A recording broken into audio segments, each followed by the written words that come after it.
Silakan duduk, Kak. Sebelumnya dengan Mbak siapa ini? Perkenalkan, saya Alvin. Mbak aku dari mana tadi? Dari rumah aja. Kesini diantar apa sendiri? Sendiri. Ya. Sebelumnya bisa dilepas maskernya biar lebih enak kalau berbicara. Baik.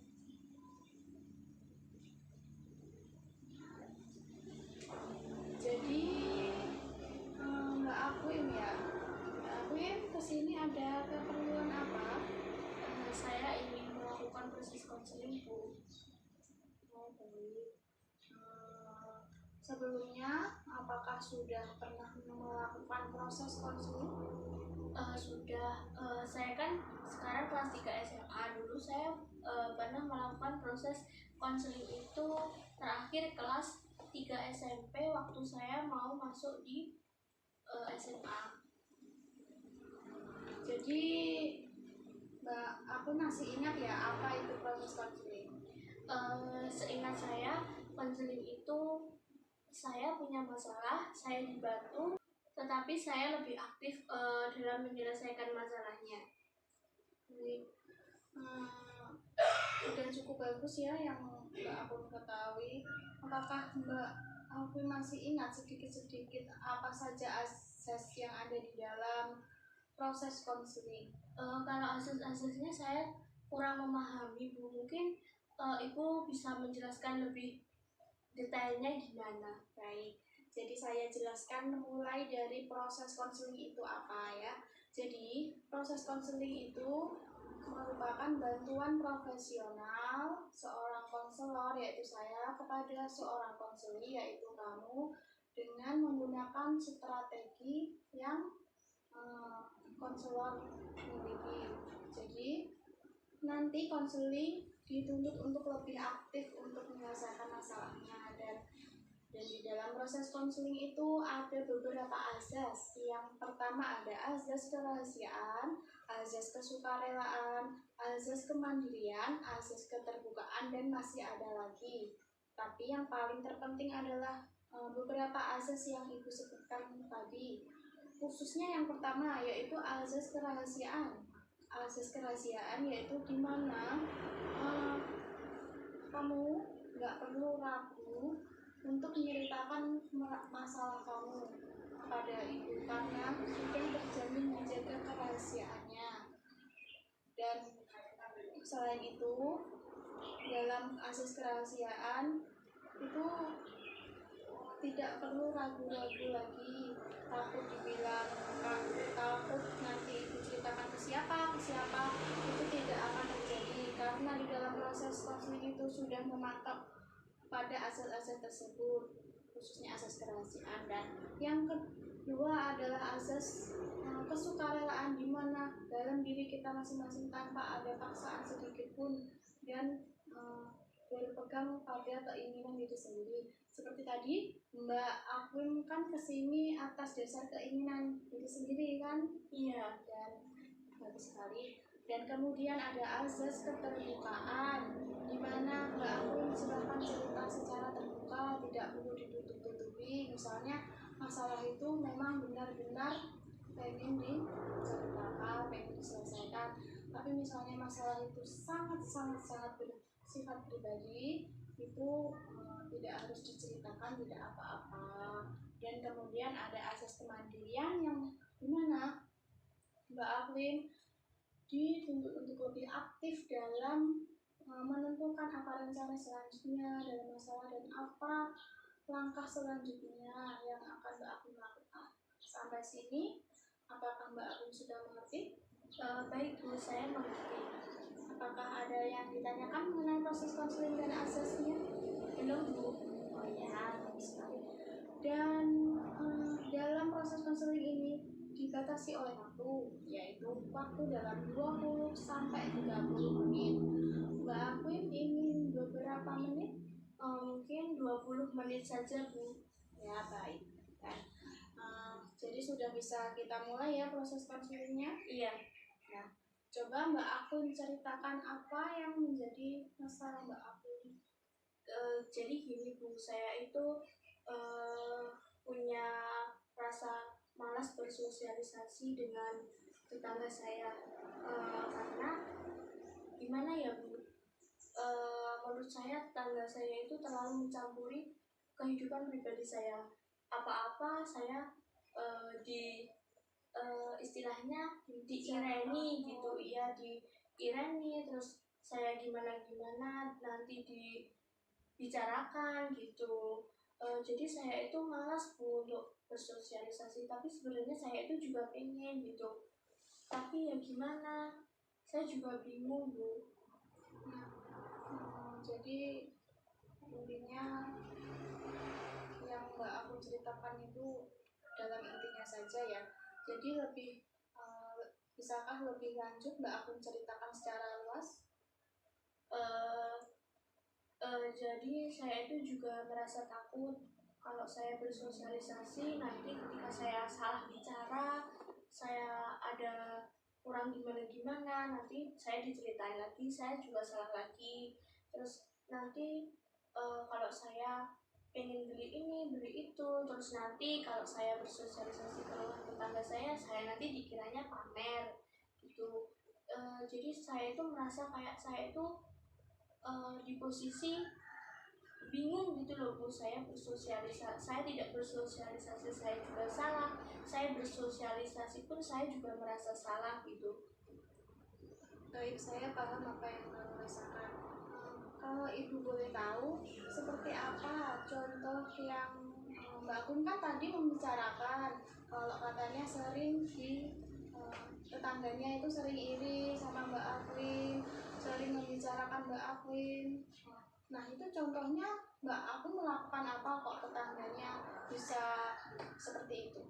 Ya semisal kayak di rumah saya yang di keluarga saya itu semisal beli kulkas gitu ya, itu padahal kan ya biasa-biasa aja Bu, tapi kan menurut tetangga saya pasti ada yang bilang, wah anu itu kulkasnya anyar, pasti bilang gitu kan Bu. Ya saya itu sudah yakin gitu kalau pasti bilang kayak gitu. Terus nanti ada yang bilang kayak gini, apa gitu kok tuku-tuku anyar, pasti ada yang bilang kayak gitu ya.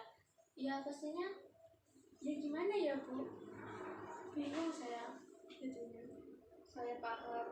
Jadi intinya apapun yang kamu lakukan itu tetangga kamu langsung membicarakan ya. Iya, padahal kan saya juga manusia biasa dan mereka juga manusia biasa. Tapi kadang tetangga itu lebih mengetahui daripada kita, lebih mengetahui kehidupan kita daripada kita sendiri gitu. Jadi mereka itu suka menebak-nebak sesuatu yang mereka sendiri itu pun belum tentu tahu benernya itu gimana gitu. Baik, saya bisa mengerti. Jadi seperti yang kamu bilang, ketika kamu membeli apa, keluarga kamu membeli apa, itu pasti dibicarakan. Padahal kan itu memang termasuk sebagai manusia kan memiliki kebutuhan, ada kebutuhan primer, ada kebutuhan sekunder, dan ada kebutuhan tersier. Itu kan termasuk dalam kebutuhan sekunder ya. Jadi mungkin ya itu hal yang sangat biasa karena itu kan kebutuhan manusia. Lantas mengapa kok tetanggamu bisa seperti itu? Apakah kamu pernah berbuat salah kepada tetangga sekitarmu? Mungkin gimana ya Bu, kalau berbuat salah itu saya merasa nggak berbuat apa-apa, soalnya kan saya juga dalam bersosialisasi itu saya kurang Bu, istilahnya saya itu bisa dikatakan kurang banget dalam bersosialisasi. Saya itu lebih suka memilih di rumah rebahan, nonton drama apa-apa gitu daripada saya itu bersosialisasi gitu. Mungkin apa saya dalam melakukan seperti itu saya jadi bisa jadi itu salah saya, dan kemudian ketika keluarga saya melakukan apapun itu jadi bincang mereka. Sebenarnya dalam cerita Mbak Akun tersebut tidak ada yang salah karena kan Mbak Akun itu kan memberi kebutuhan dan mungkin tetangga itu kan seperti Mbak Akun yang bilang tadi lebih mengetahui daripada yang Mbak Akun sendiri ketahui. Jadi kemungkinan ya tadi di cerita yang pertama tadi Mbak Akun juga bilang kalau tetangga Mbak Akun bisa dikatakan iri ya. Lantas apa yang mendorong Mbak Akun tidak merasakan malas dan bahkan tidak ingin bersosialisasi dengan mereka?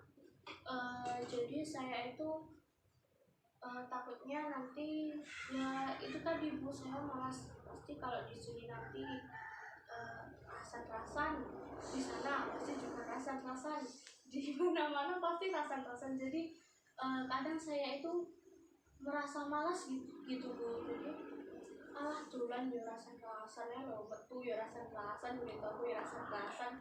Jadi saya itu punya pikiran kayak gitu. Jadi saya itu jadi malas gitu Bu. Orang saya nggak apa-apa aja saya dirasani, saya nggak merasa salah saya dirasani, saya nggak merasa nyenggol mereka saya dirasani. Jadi itu yang membuat saya malas. Kadang bahkan masalah yang menurut saya itu privasi sekalipun, kadang kalau menurut mereka itu biasa ya Bu ditanyakan, tapi menurut saya itu bisa jadi pertanyaan yang membuat sakit hati gitu. Jadi saya juga agak sedikit mengurangi sosialisasi itu ya seperti itu Bu. Jadi intinya sebelum kamu bersosialisasi yang berarti kamu datang ke tempat tetanggamu atau bagaimana itu sebelumnya kamu dari rumah sudah mempunyai pikiran yang tidak-tidak ya. Iya. Karena atas dasar yang sebelumnya tadi sering membicarakan kamu di luaran seperti apa. Tapi biasanya kalau soal tetangga yang sering membicarakan di belakang itu belum tentu mereka berani berbicara saat kamu ada. Jadi contohnya lain yang kamu rasakan selain berpikiran negatif yang mendorong kamu tidak ingin hadir ke tempat tetanggamu itu apa? Ya itu Bu, seperti yang Ibu katakan tadi, di depan saya mereka pura-pura baik, tapi di belakang saya mereka kayak gitu. Jadi ya itu yang membuat saya merasa malas. Saya pernah punya pikiran aku gak butuh mau kayak ngono gitu. Jadi ya saya punya pikiran saya itu bisa sendiri gitu. Padahal saya tahu itu pun juga salah pemikiran saya gitu Bu. Tetapi ya saya tetap merasa malas, soalnya ya mereka itu kurang gimana ya, mereka ingin dihargai tapi mereka tidak mau menghargai orang lain gitu Bu istilahnya. Jadi inti dari yang diceritakan yang kali ini itu Mbak Akun merasakan kalau tetangganya sering Mbak Akun berbuat baik salah, tidak datang juga salah, nggak datang juga jadi omongan, dan seperti Mbak Akun yang katakan tadi ingin sendiri saja. Iya. Misalkan manusia itu adalah makhluk sosial yang tidak mungkin bisa melakukan apa-apa sendiri dan pasti membutuhkan orang. Nah, dengan kata-kata itu apakah Mbak Akun akan terus berdiam diri di rumah? Kalau untuk sementara waktu mungkin iya Bu, tapi mungkin pelan-pelan saya akan membuka pikiran, saya akan membuka hati untuk saya berusaha saya bisa memaklumi mereka gitu. Tapi ya itu Bu, saya masih merasa sangat sulit gitu. Saya masih merasa kesulitan dalam itu bersosialisasi dengan mereka karena ya itu tadi. Lalu apakah Mbak Akun mempunyai rencana ke depannya?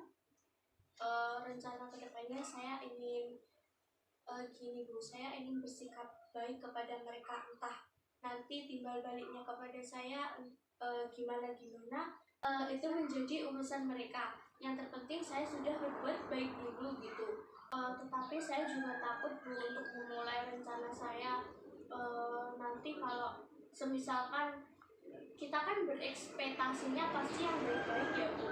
Nanti kalau misalkan ekspektasi kita tidak sesuai dengan apa yang ada di realitanya, saya jadi takut gitu. Jadi saya mungkin pikir-pikir lagi, apakah saya akan bersosialisasi atau saya enggak dulu gitu. Jadi dari inti tersebut bisa disimpulkan ya kalau Mbak Akun itu merasa malas gitu sama tetangganya karena perilaku tetangga yang seperti itu. Nah, kalau saya boleh tahu contoh lain itu seperti apa yang bikin Mbak Akun itu malas untuk berkumpul selain mereka menggosip, mereka ya seperti itu, apa ada contoh lain seperti dalam acara apa? Ya enggak dalam acara sih menurut saya. Selain itu saya malasnya itu mereka kurangnya kesadaran diri, mereka lupa caranya introspeksi, mereka tidak gimana ya Bu, tidak introspeksi diri kesalahan mereka apa yang mereka perbuat. Bahkan ketika saudara-saudaranya melakukan kesalahan, mereka mungkin tidak mempedulikan, lebih mempedulikan yang bukan saudaranya. Jadi maksudnya itu spesial ya Bu. Saya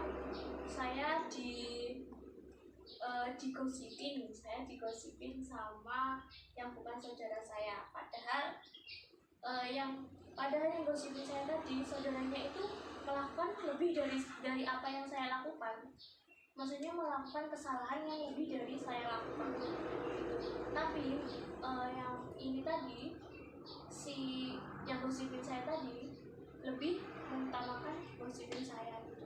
Jadi saya kadang merasa tidak adilnya itu di situ gitu Bu. Kenapa kok lebih ngurusi uripe wong liya tiwas dulure dhewe gitu.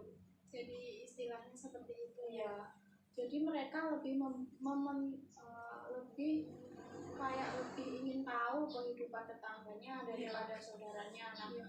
Nah, sampai di sini tuh apakah kan tetangga otomatis rumahnya dekat ya?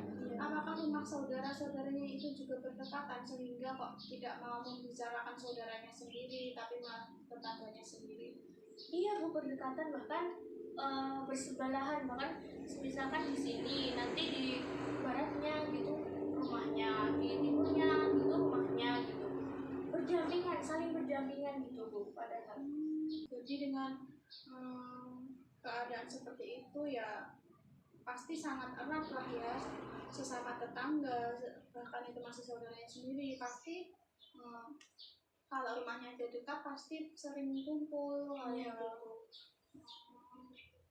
Kalau saya tanya lagi ya sama Mbak Afrin. Nah, itu pastinya kalau tetangga itu kan mempunyai acara-acara tertentu. Nah, misalnya ada hajatan, ada acara Jawa seperti tingkepan atau syukuran kayak gitu. Apakah Mbak Afrin juga diundang tetangganya untuk datang atau tidak? kadang kalau ada anak pemuda-pemuda gitu pasti diundang dan saya juga usahakan pasti datang gitu. Tapi kadang ketika datang di tempat orang yang saya merasa malas gitu, saya datangnya ya sak senengku gitu. Maksudnya bagaimana? Gini, saya mau datang ya alhamdulillah, saya nggak datang ya wes gitu, terserah saya gitu Bu. Nah, apakah ketika kamu datang itu juga dalam acara ya ini? Dalam acara seperti itu apakah kamu juga dibicarakan? Iya, seperti yang saya bilang tadi, kalau di depan saya mereka semua kayak seolah-olah mereka menyukai saya gitu Bu. Padahal ketika di belakang saya kan beda sama apa yang di depan, apa yang saya lihat gitu. Nah, yang jadi pertanyaan saya, kok Mbak Agung bisa tahu kalau tetangganya itu sering membicarakan Mbak Agung itu dari siapa? Nah, kebetulan saya kan punya punya teman dekat ya Bu, dan teman dekat saya itu sudah ya bukan seumuran saya, dia sudah menikah ya ibu-ibu gitu loh Bu. Jadi mereka itu ya sering membicarakan gitu. Terus nanti teman saya itu bilang sama saya, awakmu dirasa niki ini gitu. Jadi saya itu dapat informasinya dari dia. Terus nanti kalau apa ya Bu, saya itu bingungnya kok nggak berani ketika di depan saya gitu loh. Nah, sampai di situ, apakah kamu yakin kalau yang disampaikan teman kamu itu sudah sepenuhnya benar? Iya Kan Bu, bisa saja teman soalnya kamu itu mereka itu menyebut nama saya, jadi jelas itu saya Bu. seperti itu. Ketika teman kamu menyampaikan hal tersebutnya, otomatis kan sebelumnya teman kamu kan berkumpul ya dengan tetangga kamu sehingga mendapatkan informasi itu. Apakah kamu yakin kalau teman kamu itu juga ikut membicarakan kamu atau tidak? Kalau menurut saya itu yakin Bu, soalnya saya itu sudah dekat dengan dia, tapi ya saya sebagai temannya ya berpikiran positif aja lah Bu. Dia tidak ikut-ikutan menjelek-jelekan saya gitu. Soalnya saya berpikirnya gini, dia masih memberitahu saya kalau saya itu dirasani iki gitu. Dari cerita awal sampai sekarang ini bisa disimpulkan ya kalau Mbak Akun itu intinya malas bersosialisasi karena dibicarakan kalau melakukan ini salah itu salah, terus lebih di rumah saja, dan padahal kalau di rumah saja kan juga kurang baik. Karena karena kita kan sebagai makhluk sosial itu juga berkewajiban untuk berinteraksi dengan manusia lain kan, sebagai manusia. Dengan seperti itu, apa rencana Mbak Akun selanjutnya untuk menghadapi hal tersebut? Ya, saya akan mencoba kalau istilah Jawanya itu etok-etok macak budek gitu. Pura-pura nggak tahu. Iya, pura-pura nggak tahu, terus pura-pura nggak tahu, terus pura-pura biasa aja kayak nggak terjadi apa-apa gitu. Ya di depan mereka saya juga akan baik gitu. Dengan seperti itu, apakah Mbak Mbak Akun yakin bisa melakukan hal tersebut? Iya, saya yakin itu juga sudah cukup baik ya hal tersebut. Karena karena dengan seperti itu kan kita juga belum tahu sepenuhnya di depan mata kita sendiri apa yang mereka bicarakan, kan belum sepenuhnya tahu ya apa yang mereka bicarakan. Jadi diusahakan untuk berpikir yang lebih positif saja. Jika rencana tersebut tidak berhasil atau kurang puas, itu bagaimana langkah Mbak Akun selanjutnya? Jika rencana saya kurang puas, saya mungkin akan misalkan ya Bu, saya tahu yang gimana ya, yang nasani saya, mungkin saya bisa datang ke rumahnya, terus saya tanya baik-baik maksudnya apa, saya punya salah apa gitu, terus kok kayak gitu sama saya gitu, mungkin kayak gitu. Jadi langsung minta kejelasan ya, daripada dari info pihak kedua, pihak ketiga, pihak keempat, kan itu mungkin ya namanya manusia kan ada salah katanya kan, kita sendiri tidak tahu, lebih baik menjelaskan sendiri dengan datang ke rumah. Iya, sudah bagus ya rencana Mbak Akun ke depannya, alternatif rencananya bisa bagus. Nah, sampai di sini apakah Mbak Akun sudah merasakan menemukan jalan keluarnya? Iya Bu, saya merasa sudah menemukan jalan keluar apa yang harus saya lakukan nanti. Bagus sekali. Nah, selain itu, bagaimana perasaan Mbak Akun sekarang? saya sudah merasa lega dan saya merasa lebih baik, enteng gitu Bu rasanya, ringan gitu. iya. Nah, sangat bagus. Jadi sudah merasa baik. Kalau saya memberi masukan ya seperti yang saya bilang tadi, berusaha berpikir positif saja, tidak perlu mendengarkan omongan orang, karena omongan orang itu kan ya seperti itu, kadang ada bicara ya sebagai manusia kita harus mengerti, dan juga ya pura-pura tidak tahu itu akan lebih baik daripada kita mikir terus, kan mereka belum tentu tahu kondisi kita, daripada kita terpuruk memikirkan itu, lebih baik kita biasa saja dan berusaha berpikir positif. Iya. Bisa dimengerti. Nah, sampai di sini waktu sudah menunjukkan sekitar 20 menit ya. Iya Bu. Apakah ingin ada yang diceritakan lagi, bisa? Saya rasa sudah cukup ya. Kalau begitu kita tutup proses konseling ini ya. Iya. Dan misal nanti ada suatu masalah lagi yang ingin diceritakan, silakan datang ke sini, tidak apa-apa. Iya baik Bu. Terima kasih sudah mau mendengarkan, sudah mau memberi saran, dan sudah mau menasihati saya. Baik, sama-sama. Sepertinya saya pamit pulang dulu ya Bu. Permisi Bu, assalamualaikum. Waalaikumsalam, hati-hati ya.